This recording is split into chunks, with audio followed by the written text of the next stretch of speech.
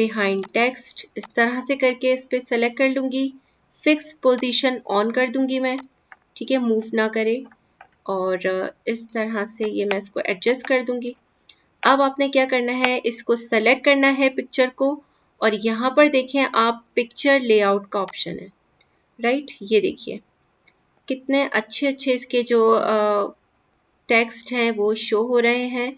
आप इस तरह से कोई भी पिक्चर को बहुत अच्छा सा बना सकते हैं, ये वाला ऑप्शन भी ले सकते हैं। यहाँ पर आप एप्पल लिख दीजिए, इस तरह से आप इसको आप इंक्रीज, इसका साइज इंक्रीज और डिक्रीज भी कर सकते हैं ऐसे, ठीक है, और इसको आप सेंटर में भी कर सकते हैं।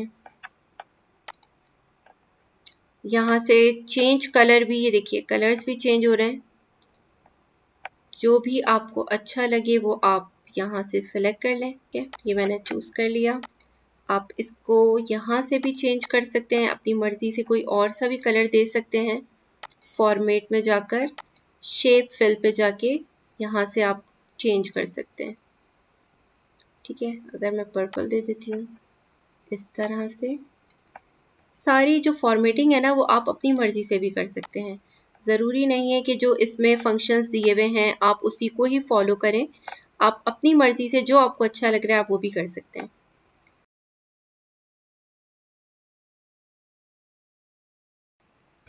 Okay, next task is borders and colours, ठीक है। आप अब बॉर्डर कैसे देंगे, जो भी आपका A4 पेज है या जो भी आपका लीगल जो भी आप डॉक्यूमेंट यूज़ कर रहे हैं, ठीक है, तो इसमें आप बॉर्डर्स कैसे लगाएंगे। तो सबसे पहले आप क्या करेंगे, डिज़ाइन पे जाएंगे, ठीक है। डिज़ाइन पे जाने के बाद यहाँ पर देखें पेज बॉर्डर का ऑप्शन है, आपने इस पर क्लिक किया, यहाँ पर आप बॉक्स पे क्लिक करें और यहाँ पर देखें काफ़ी सारे जो हैं आपको ऑप्शंस मिल जाएंगे, स्टाइल्स मिल जाएंगे, कोई भी एक सेलेक्ट करें और इस तरह से ये अप्लाई कर दें, ठीक है। मैं आपको शो करवा देती हूँ, ये देखिए, ठीक है, ये इस तरह से पूरे में बॉर्डर आ जाएगा, ठीक है, ये इस तरह से बॉर्डर आ जाएगा, ठीक। और फिर आपने अगर चेंज करना है, और यहाँ पर काफ़ी सारे और भी ऑप्शंस हैं, यहाँ पर देखें आर्ट में, ठीक है, आर्ट में जाएं आप, ये देखिए कितने सारे ऑप्शंस हैं, आप कुछ भी ले सकते हैं।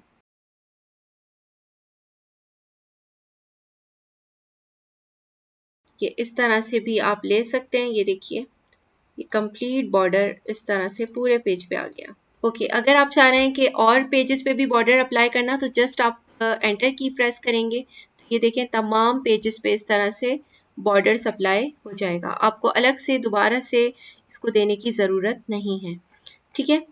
आप इसी तरह डिज़ाइन पे जाएं और पेज कलर भी चेंज कर सकते हैं, देखें यहाँ पर डिफरेंट कलर्स हैं, आप वो भी दे सकते हैं, ठीक है। ये पेज कलर मैंने दे दिया, तमाम डॉक्यूमेंट पे ये अप्लाई हो जाएगा। ये था पेज कलर और बॉर्डर्स का ऑप्शन। नेक्स्ट टास्क इज कि आपके पास इस तरह से कोई डॉक्यूमेंट है और आप कोई भी पेज बीच में इंसर्ट करना चाह रहे हैं, तो वो काफ़ी मुश्किल हो जाता है। आप एंटर की प्रेस करते हैं, फिर आप जाके न्यू पेज आपको मिल जाता है, ठीक है। तो आपको मैं सिर्फ एक क्लिक में बताऊंगी कि आप किस तरह से ब्लैंक पेज ले सकते हैं, ठीक है। मैं सबसे पहले इसको कंट्रोल Z कर देती हूँ। तो यहाँ पर आप देखें व्यू में जाइए और आप इस तरह से साइड टू साइड भी देख सकते हैं, ठीक है, इस तरह से दो पेजेस एक साथ, राइट। और ठीक है, तो अब मैं चाह रही हूँ कि यहाँ पे एक ब्लैंक पेज आ जाए, तो आपने क्या करना है कि इंसर्ट पे जाएं, ब्लैंक पेज पे क्लिक कर दें, ये देखिए ब्लैंक पेज आ गया, ठीक है। ये यहाँ पर मैंने किया था, इसको एक्सटेंड के बाद, और ये देखें इसका आगे की बुलेट्स यहाँ पर आ गई। मैं आपको दोबारा से यहाँ पर भी आपको शो करवा देती हूँ कि आपने क्या करना है कि यहाँ पर अगर मैं पेज देना चाह रही हूँ, मैंने यहाँ पर क्लिक किया, इंसर्ट पे गई और ब्लैंक पेज पे मैंने क्लिक कर दिया, ठीक है। तो ये देखें इसके ऊपर जो है वो पेज आ जाएगा और ये रहा हमारा नेक्स्ट पेज, ठीक है। तो बिल्कुल मिडिल में आपके इस तरह से पेज आ सकता है, आप सिर्फ इंसर्ट